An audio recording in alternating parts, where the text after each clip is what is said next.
नमस्कार, मैं हूं आलोक जोशी और आप देख रहे हैं mind your business. Mind your business में आज आपको मिलवाने जा रहा हूं एक खास मेहमान से, लेकिन उससे पहले आपसे कर लूंगा एक गुजारिश। आपको पता है कि माइंड योर बिजनेस में सत्यहिंदी.com के लिए खास तौर पे बनाता हूं। सत्यहिंदी.com एक मुहिम है सच को सामने लाने की, सच की पत्रकारिता करने की। ऐसी खबरें, ऐसी जानकारियां, ऐसे विचार जो आमतौर पर सामने नहीं आ पा रहे हैं, उनके लिए ये प्लेटफॉर्म लॉन्च किया गया है। इसको भारी समर्थन मिल रहा है, आप लोगों का बहुत सहयोग मिल रहा है, सब्सक्राइबरों की संख्या लगातार बढ़ रही है। लेकिन इस मुहिम को और सहयोग की और समर्थन की जरूरत है। कैसे आप और सहयोग कर सकते हैं, ये जानने के लिए इस वीडियो के डिस्क्रिप्शन बॉक्स में एक लिंक है। उस पर क्लिक करेंगे तो आपको पता चल जाएगा कि आप ये सच का साथ कैसे दे सकते हैं, अपना समर्थन कैसे दे सकते हैं। अगर अभी तक आपने मेरा YouTube चैनल वन आलोक जोशी सब्सक्राइब नहीं किया है तो उसको सब्सक्राइब करना भी न भूलें और साथ में घंटी बजा दें। इस वीडियो के लिंक अपने मित्रों परिचितों के साथ शेयर करें। जितने ज्यादा से ज्यादा लोग इसे देखेंगे उनको फायदा होगा और अगर उन्हें बात पसंद आएगी तो वो आकर हमारे साथ जुड़ेंगे। ये फायदा हमें भी होगा। और अब आपको मिलवाते हैं आज के मेहमान से। अल्टमोंट कैपिटल के हेड ऑफ इक्विटीज प्रकाश दीवान साहब। प्रकाश जी, आपका बहुत बहुत स्वागत है माइंड योर बिजनेस पर। थैंक यू आलोक जी। बहुत बहुत अच्छा लग रहा है आपसे काफी दिनों बाद संपर्क करके इस मंच पे आके। और ये बहुत बढ़िया नाम लगा मुझे, उस वजह से मैंने कहा ये जो माइंड योर ओन बिजनेस आपने किया है, ये अगर लोग समझने लगे तो आधी आधी इश्यूज तो जाएंगी। हाँ, तो ये माइंड योर बिजनेस मैंने क्यों रखा है, इसका मेरा एक वीडियो है छोटा सा, वो मैं आपको भेज दूंगा। माइंड योर बिजनेस आमतौर पे आप जानते ही हैं बहुत डेरोगेटरी और या झटकने के अंदाज में कहा जाता है कि अपना काम देखो। लेकिन मेरा माइंड योर बिजनेस का मतलब ये था कि आप भाई अपने हिसाब किताब का ख्याल रखो, अपने अपनी जेब का ख्याल रखो, इसको किसी गफलत में गंवा मत दो। और ये वो वक्त है प्रकाश जी जिसमें कि लोगों को नुकसान होने के भी बहुत डर हैं, लेकिन लोगों को बड़ा भारी फायदा होने की भी उम्मीद है अगर आदमी समझदारी से काम ले। तो इस वक्त जो बाजार चल रहा है उस पर मैं आपसे एक तो मूल सलाह चाहता हूं कि लोगों को इस वक्त बाजार में क्या करना चाहिए। जिनके पास पोर्टफोलियो में कुछ शेयर हैं, बहुत सारे लोग पूछ रहे हैं क्या बेच दें, कुछ कह रहे हैं क्या म्यूचुअल फंड बेच के इक्विटी खरीद लें। तो ऐसे लोगों को एक एक पहले मोटी सलाह दे दीजिए कि बाजार में इस वक्त करना क्या चाहिए, फिर मैं कुछ स्पेसिफिक सवाल पूछता हूँ। नहीं, बिल्कुल आई थिंक बहुत बहुत रेलेवेंट सवाल है, क्योंकि सबसे बड़ी दुविधा ये रही है और मार्केट ने जिस टाइप का उतार चढ़ाव हमें दिखाया है कि मैंने पिछले मेरे 20 साल 22 साल के करियर में कभी नहीं देखा। तो नेचुरल है कि कोई भी निवेशक होगा वो थोड़ा सा घबराहट महसूस करेगा कि हो क्या रहा है, करना क्या है, आगे चल के क्या होना है। और उस लिहाज से अगर मैं समझाऊं तो जो सबसे मूल चीज जो लोग कभी कभार मिस कर जाते हैं, और वो इस वजह से मिस कर जाते हैं कि जिस टाइप की गिरावट आई उसमें वो इतने मतलब फ्रीज हो गए, या एकदम ऐसे जिसको कहते हैं जो जो रोशनी पड़ती है, तो जो आपके रास्ते में जब कोई खरगोश के ऊपर की रोशनी पड़ती है तो वो चौंधिया जाता है और वो अटक जाता है, वैसा हाल हुआ। और हमने फरवरी मार्च का जो महीने में जो गिरावट देखी उसमें कुछ कर नहीं सके, ना कोई चीज ले सके ना कोई चीजों से निकल सके। अब वो देखते देखते मार्च गया और अप्रैल आया, और अप्रैल में इतनी कभी सोचा नहीं किसी ने कि इस तरह की रिकवरी भी आ सकती है। लेकिन एक चीज लोगों के जहन में ये है कि अभी भी रिकवरी आई है, ये थोड़ी सी बेबुनियाद महसूस हो रही है, क्योंकि इकोनॉमी के फंडामेंटल्स भी चेंज होते हुए किसी को नजर नहीं आ रहे। हम ये भूल जाते हैं कि मार्केट हमेशा इकोनॉमी को डिस्काउंट पहले कर रहा है, 6 महीने पहले जो चेंज आने वाला है सितंबर अक्टूबर के महीने में जो आएगा उस तिमाही के नंबरों में आएगा, वो आज मार्केट आपको दर्शा रहा है। तो मार्केट ये कोशिश कर रहा है कहने की कि हो सकता है चीजें इंप्रूव हो जाए, और जो परिस्थिति मार्च के महीने में जो नंबर्स या आंकड़े जो हमें को भाव दिख रहे थे वैसी गंभीर स्थिति ना हो। सो कमिंग बैक टू आपका सवाल कि करना क्या है, सबसे जरूरी चीज है आपको अपने पोर्टफोलियो को रिव्यू करना पड़ेगा, बहुत ही बारीकी से रिव्यू करना पड़ेगा, क्योंकि जो चीजें अब चलेंगी वो अभी तक नहीं चली वैसी हो सकती है, और जो चीजें बहुत चल चुकी हैं वो हो सकता है वो बिल्कुल ना चले। तो अगर आप सोच रहे हैं कि मेरा पोर्टफोलियो 100 का था आज 70 हो 60 हो गया, चला गया, आम बात है ये मतलब अच्छे अच्छों के पोर्टफोलियो का ये हुलिया है। 100 के 60 हुए हैं, अब 60 को वापस 100 होने में आप देखिए 70% उसमें अपसाइड उसको चाहिए होगी। तो जो हाँ। चीजें आप लेके बैठे हैं सिर्फ उनको पकड़ के रखने से ये 70% आएगा कि नहीं, ये डाउटफुल है।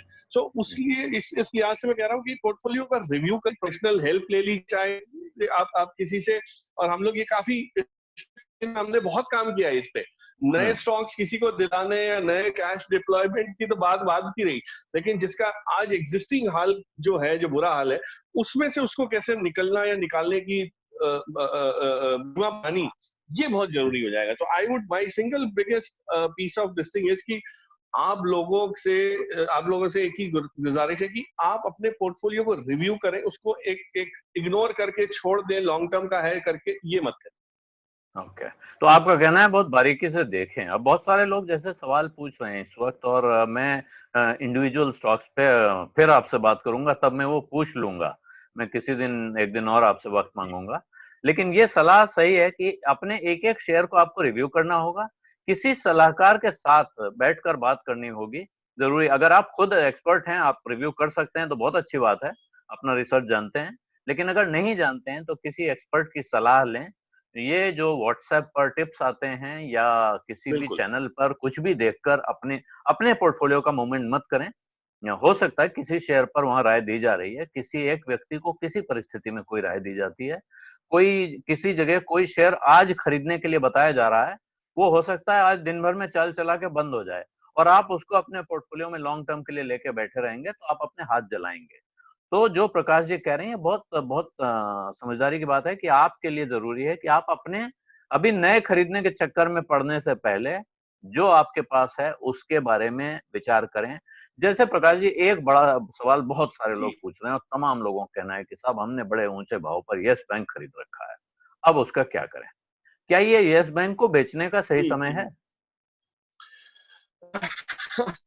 ये बहुत ही प्रैक्टिकल दुविधा सभी के पास है, जिन्होंने उस जोश में, उस माहौल में, उसमें बहकावे में आके जो खरीदारी करी है। अब ये कहना चाहूंगा कि कुछ बैंकों ने, अभी जब एसबीआई ने इसमें कुछ इक्विटी हासिल की, तब जो साथ में उन्होंने ली, फेडरल बैंक और एक दो और बैंक्स के नाम मुझे याद आ रहे हैं, उन्होंने जिस भाव पे लिया है उसके बाद थोड़ा सा भाव के बाद भी वो लोग निकल चुके हैं। ऑफकोर्स एक एक मर्यादा 25% की है कि जो आपके पास है क्वांटिटी, उसके आप सिर्फ एक चौथाई हिस्सा ही बेच सकते हैं, वो भी उन्होंने बेच दिया है। तो अगर ये बैंक इतनी जल्दी निकलने के लिए आतुर हैं, आप देखिए अभी तो जुम्मा जुम्मा इन्होंने खरीदारी की है और उसको 15 दिन बाद बेच भी दिया है, तो अब ये साफ बताता है कि अभी भी कोई परिस्थिति बहुत खास इंप्रूव होने की गुंजाइश नहीं है, इसको बहुत समय लग सकता है। और जो कोविड का जो प्रकोप हमने देखा, ये तो तब सोचा ही नहीं होगा। इस बैंक की तो दुविधा अपने आप में एक अलग ही समस्या थी। अब वो मसला हल नहीं हुआ और उसके ऊपर हमारी ये महामारी की जो वो है डाल दी जनता। ख्याल से थोड़ा सा इससे निकलना ज्यादा बेहतर है। वही मैं जो कह रहा था, पोर्टफोलियो शिफ्ट या रिव्यू की जब मैं कर रहा था कि अगर आपके पास येस बैंक है और आज आपको इसके 25 रुपए हासिल हो रहे हैं, ये 25 रुपए ऐसी जगह कहीं लगाइए जहां ये 50 हो सके। यस बैंक में 50 होने में शायद उतनी आपको उस समय ज्यादा लग सकता है, क्षति पहुंच सकती है, लेकिन कहीं और अगर इसको लगाएं कैपिटल को, तो वो आपको रिकवरी जल्दी दे सकता है। तो जवाब ये है कि हाँ, बिल्कुल अभी भी निकलना मुनासिब है। निकलने की जिस दिन मौका मिले, अच्छा भाव दिखाई पड़े, उस दिन निकल जाएं। तो ये दुविधा बहुत लोगों को रहती है कि एक शेयर खरीदा है, वो उसका दाम गिरता जा रहा है और उस दिन पैसे की जरूरत पड़ी, या जैसे आज का हाल आया, इस वक्त पोर्टफोलियो में कोई बड़ा अच्छा शेयर है जिसका दाम अच्छा दिख रहा है, तो कहा भाई इसमें फायदा हो रहा है, इसको बेच लो। जिसमें घाटा हो रहा है उसको दबा के रखे रहो। इस पर आप क्या कहेंगे?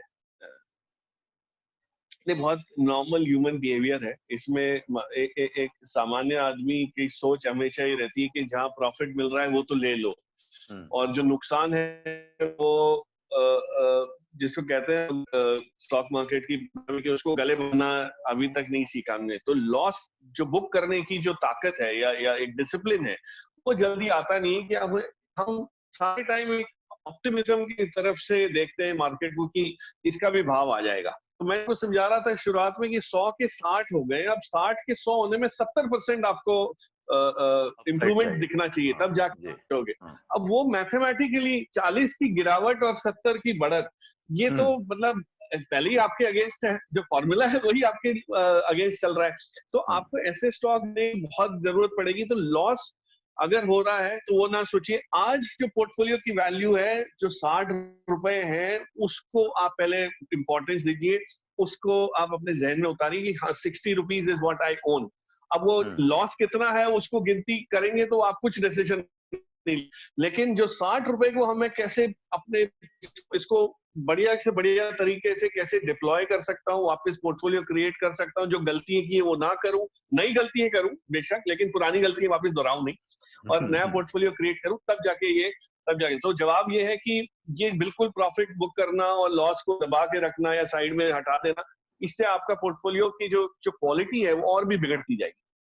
जी, तो ये समझदारी ये है कि आज कितना पैसा हाथ में है उसे पैसा माने, ये ना सोचें कि कितना लगाया था, और वो जो बाजार में बड़ा पॉपुलर टर्म है भाव आ जाए तब बेचेंगे, उस भाव के चक्कर में न पड़े, वो भाव छलावा है, मिथ्या है, बिल्कुल भूल जाएं उसे। लेकिन अब मैं प्रकाश जी आपसे इंपॉर्टेंट बात करनी है आज, क्योंकि पिछली रैली में भी हमने देखा, पिछले 40-50 सालों में हमने देखा है कि भारत में एक कंपनी है जिसने बहुत लोगों को बहुत पैसा कमा के दिया है, अभी जो बाजार में रिकवरी दिख रही है उसको भी लीड कर रही है, और कहा जा रहा है ऐसे कारोबार में भी है जो भविष्य में बहुत पैसा कमाने जा रहे हैं, पीछे भी कमाया है, Reliance industries limited. Reliance industries की के रिजल्ट आने वाले हैं, बोर्ड मीटिंग होने वाली है, और साथ में एक इंटरेस्टिंग बात आ गई है कि वो राइट्स इशू भी ला रहे हैं इस बार, क्योंकि एक दिन का मौका है, कल रिजल्ट शाम को आएंगे, उससे पहले अपने पास एक दिन का वक्त है। तो इस वक्त जिन लोगों के पास रिलायंस है उनको क्या करना चाहिए, इस रिजल्ट में क्या देखना चाहिए, और क्या इस राइट्स इशू से पहले, क्या आज फैसला करना चाहिए कि हम राइट्स के अनाउंसमेंट के पहले रिलायंस को खरीद लें या इंतजार करना चाहिए? ये बहुत ही वैलिड सवाल है, और ये सवाल का अगर जवाब मार्केट को मिल गया तो रिलायंस ने जो जो ये जो संभाली है रिस्पॉन्सिबिलिटी मार्केट चलाने की पिछले 2 हफ्ते में, अगर आप देखें रिलायंस की जो इस टाइप की बढ़त हुई है, it has lead from the front, जिसको हम अंग्रेजी में कहते हैं कि इन्होंने एक बहुत ही बढ़िया तरीके से सपोर्ट किया मार्केट को, और आज जाके थोड़ा सा रिलायंस एचडीएफसी बैंक और एचडीएफसी लिमिटेड को उन्होंने सौंपा हो, जिसको कहते हैं रिले करके दिया हो, वो हुआ है।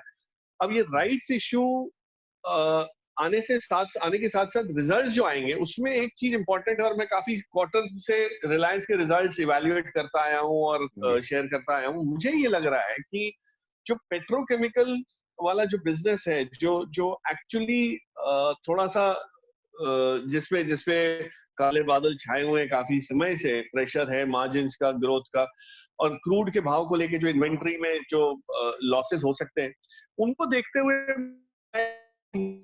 आपको बहुत खास इसमें दिखेगी इस बार, इस क्वार्टर में आप उसको नजरअंदाज नहीं कर सकेंगे। लेकिन जो साथ में एक इम्प्रूवमेंट वाला जो जोन है वो रहा है जियो का, जो टेलीकॉम वाला बिजनेस है, और दिसंबर के महीने में इन्होंने टैरिफ बढ़ाए थे, और अभी हाल में कुछ समय पहले फिर से स्कीम में थोड़ी तब्दीली की, जिसकी वजह से वो वापस आरपीयू जो कहते हैं, एवरेज रेवेन्यू पर यूजर, वो इम्प्रूव हुआ है। वो सब होने के बाद एक राहत का एलिमेंट या दौर दिखेगा, लेकिन जो लोगों की उम्मीद बनी है जिसकी वजह से भाव 1400 के ऊपर जो आया है, वो है ये जो फेसबुक की साझेदारी जो अनाउंस हुई, या जियो मार्ट का लॉन्च की जो बात हुई, ये सब चीजों की वजह से इम्प्रूवमेंट दिसंबर में तो आपको दिखना नहीं, अभी तो इसको बहुत समय है लॉन्च होने में, स्टेबलाइज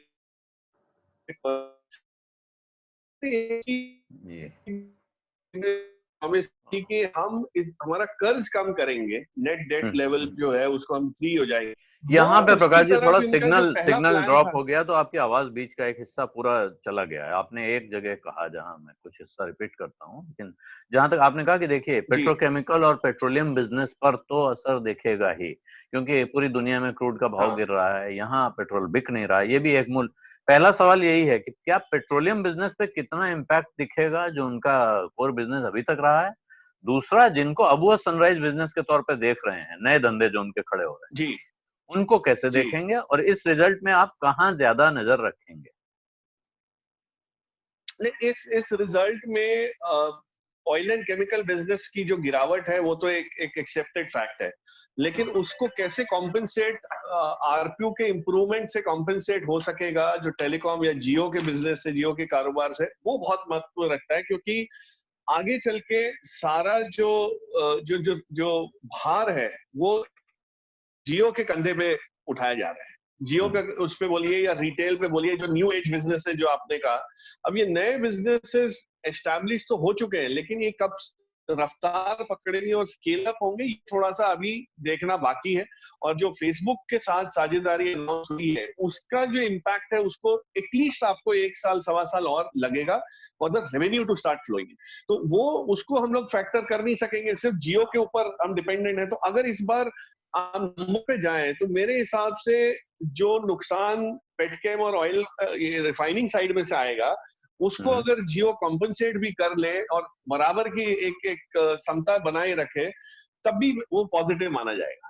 सो मेरे हिसाब से अगर वो नहीं होता तो थोड़ा सा मार्केट डिस्टर्ब हो जाएगा, क्योंकि स्टॉक थोड़ा सा रन अप हो चुका है, जैसे हमने शुरुआत में ही कहा कि उसने अच्छा खासा एक बढ़त हासिल की है और न्यूज फ्लो के बेसिस पे वो हो सकता है थोड़ी सी हो जाए। और रिलायंस ट्रेडिशनली आप काफी क्वार्टर्स पिछले मैंने देखा है कि रिजल्ट्स में जब हम जाते हैं तो एक तेजी की तरफ रुख रहता है, और रिजल्ट्स के बाद थोड़ा बहुत उसमें एक रियलिस्टिक टोन आना शुरू हो जाता है, थोड़ा प्रॉफिट बुकिंग आ जाती है, क्योंकि नए प्लान हमेशा एक क्वार्टर के बाद नए प्लान आपको समझ आना लगते हैं, आपको समझने पड़ते हैं, तो उस वजह से थोड़ा सा वो हो सकता है। तो कल का दिन बहुत अच्छा है अगर किसी को निकलना है या प्रॉफिट बुक करना है और वापस एक री एंट्री के मैं नहीं कह रहा कि इसको आप छोड़ दें, पोर्टफोलियो में बेशक इसको बनाए रखें, आगे चल के एक बहुत बड़ा कंट्रीब्यूटर बन सकता है, लेकिन जो बढ़त इसने अभी दिखाई है जो 1100 से 1400 प्लस की, इसका आप थोड़ा सा उठाने की गुंजाइश है, और मेरे हिसाब से प्रॉफिट करना थोड़ा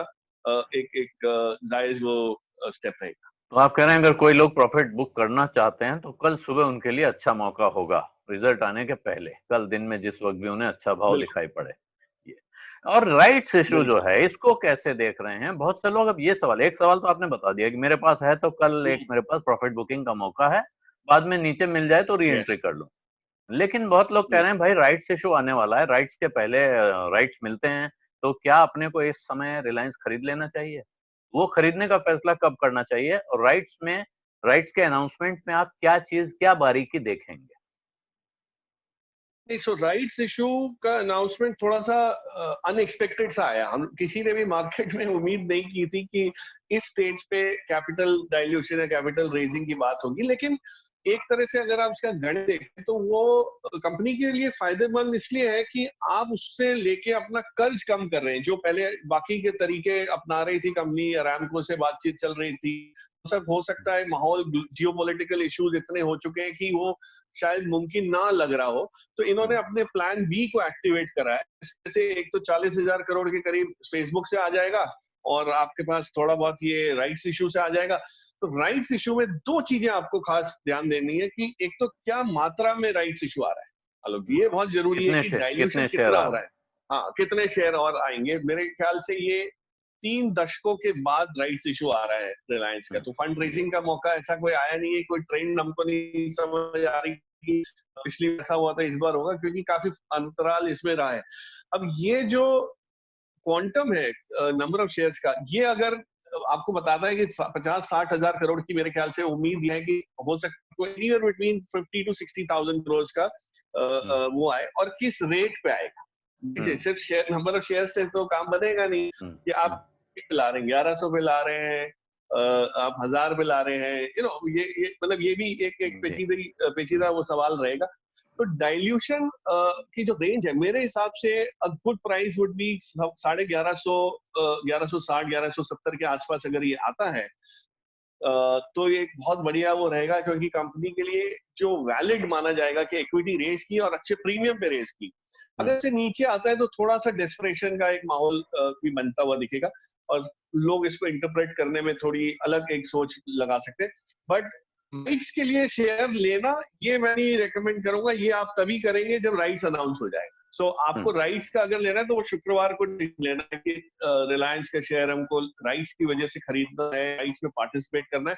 लेकिन जिनके पास है उनके लिए मैं प्रॉफिटेबल पोजीशन है, उनके लिए मैं इसलिए कह रहा था एक्सपेक्ट से आज 14-14 को जो मिल रहा है उसको आप छोड़िए नहीं, क्योंकि राइट्स आएगा तो थोड़ा सा भाव पे प्रेशर डाउनवर्ड्स भी आएगा।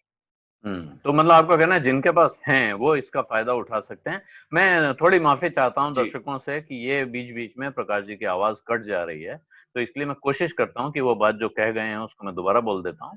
जैसे उन्होंने कहा कि जिन नए लोगों को सलाह नहीं दे रहे हैं, और इसीलिए वो एग्जिस्टिंग शेयर होल्डर्स को कह रहे हैं कि अगर आपको मौका मिलता है, आप प्रॉफिट बुकिंग करना चाहें तो कर सकते हैं, क्योंकि राइट्स के अनाउंसमेंट के बाद सामान्य तौर पर कंपनी के शेयरों में थोड़ा प्रेशर आता है।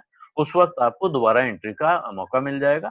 जो नए लोग खरीदना चाहते हैं वो राइट्स का भाव देख लें, और उस भाव पे कैसे मार्केट रिएक्ट कर रहा है ये देखें, उसके बाद उसमें एंटर करने की सोचें। एक और सवाल है इस वक्त रिलायंस को लेके कि ये प्रश्न ये उठ रहा है कि भाई इतनी बड़ी कंपनी माना जाता था, बड़ी कैश रिच कंपनी है, इस वक्त इस पर कितना कर्जा हो गया? क्या ये प्रश्न उठ रहा है कि क्या कंपनी इतने कर्ज में दबी हुई है कि उसको इस तरह के फेसबुक को स्टेक बेचना पड़ रहा है? अरामको की डील अभी उस पर सोच विचार चल रहा है, लेकिन साथ में राइट्स इशू ले आए। तो क्या ये कंपनी की सेहत पर कोई एडवर्स टिप्पणी भी है?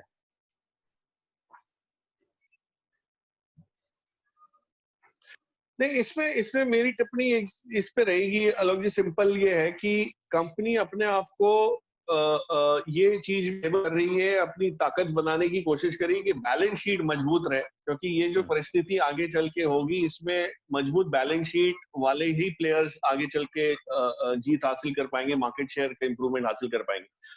रिलायंस ने दिसंबर के महीने में आपको ख्याल हो तो 2 एसपीवी क्रिएट किए थे, एक टावर बिजनेस था और एक फाइबर बिजनेस था। वो ट्रांसफर करके जियो की बैलेंस शीट से हटा के इन्होंने कहा कि ये कर्जा जो है ये हम कंपनी होल्डिंग कंपनी के नाम पे रखेंगे।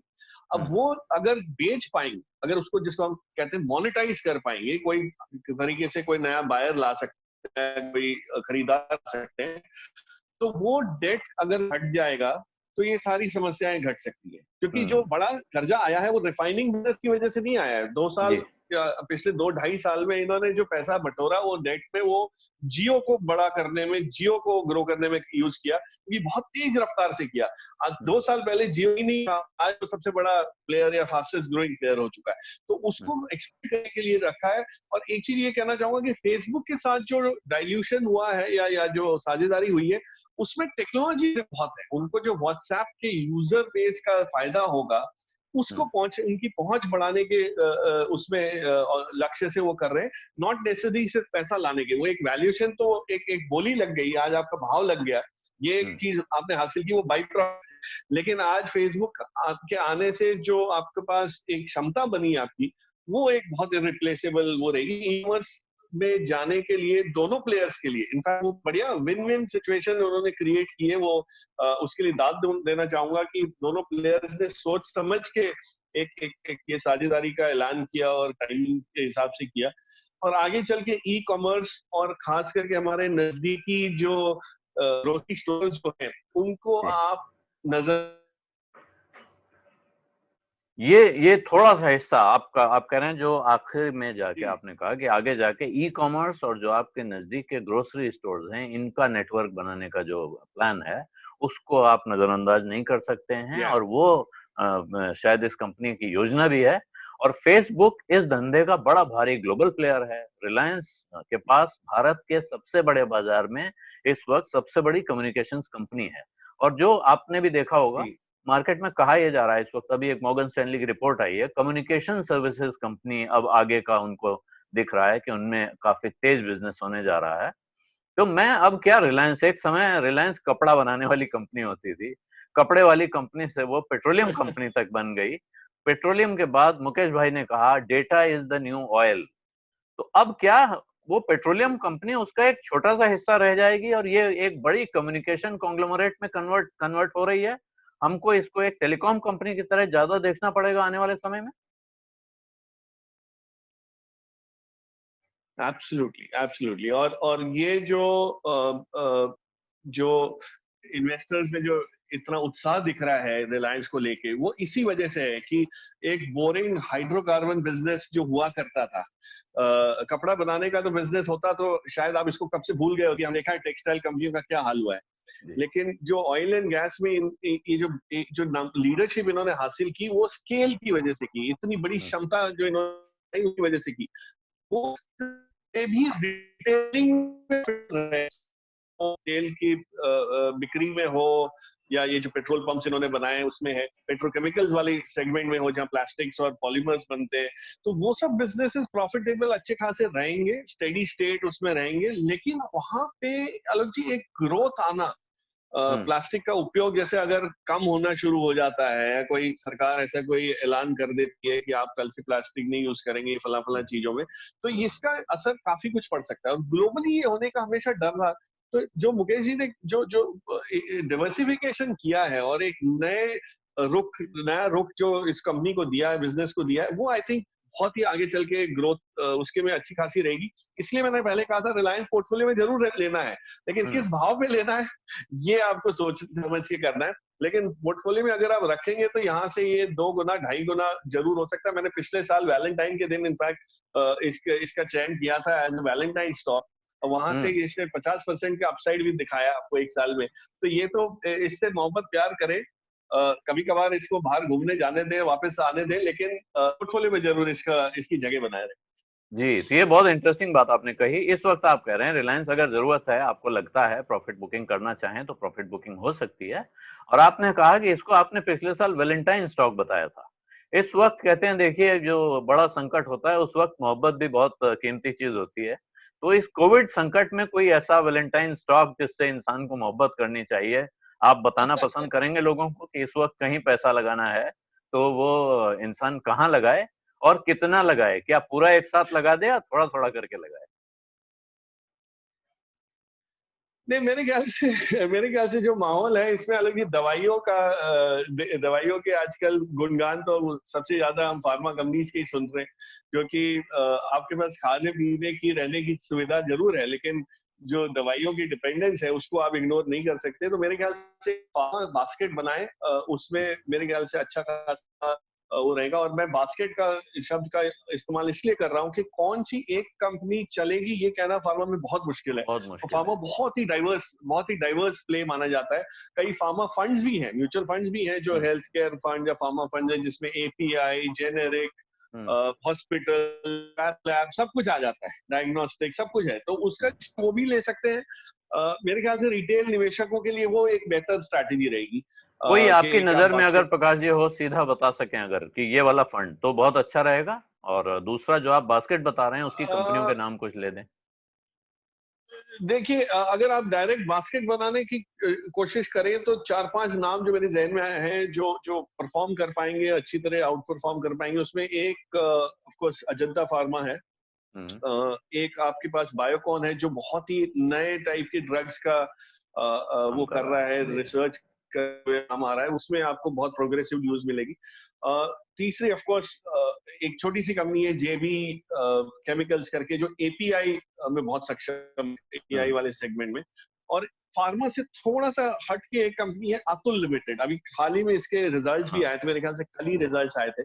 और हुँ, रिजल्ट्स में मैंने एक चीज जो बहुत अच्छी नोटिस की कि इनका कहीं भी डी ग्रोथ नहीं हुआ है, सिर्फ इन्वेंट्री कम हुई है। जो एक्सपोर्ट होना था माल वो नहीं हुआ बिकॉज ऑफ लॉकडाउन, शिप्स और ये सब का ट्रांसपोर्ट का मामला जो चल रहा है उस वजह से।